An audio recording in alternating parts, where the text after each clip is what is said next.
Gisalikway sa Amahan, Hunyo 11. Diyos ko, nganong gibiyaan mo ako. Mateo Kapitulo 27, versikulo 46.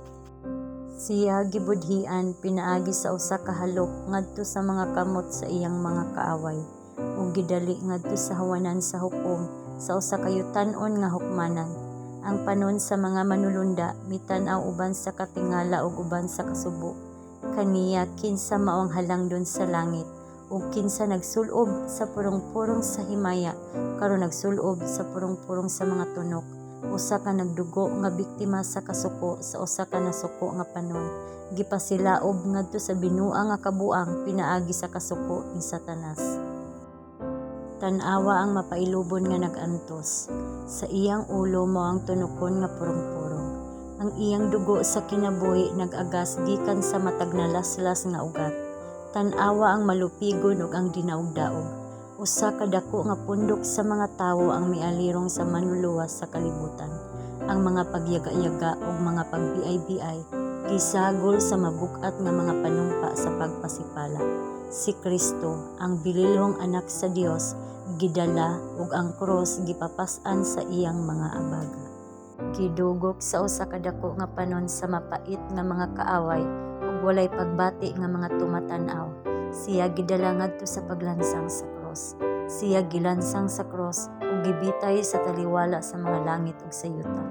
Ang mahimayaong manunubo sa nawala nga kalibutan nag-anto sa silot sa paglapas sa tawo sa balaod sa Amahan.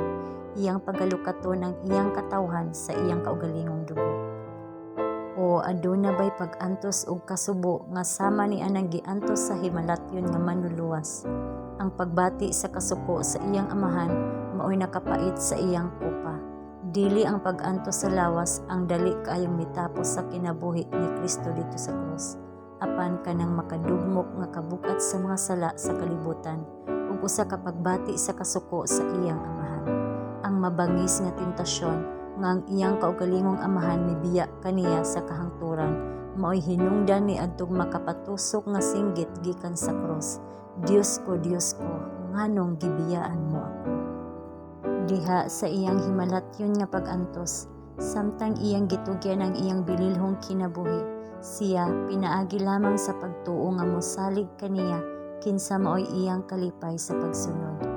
Gilimod bisan ang masanag nga paglaom ug pagsalig sa kadaugan nga iyaha sa umaabot.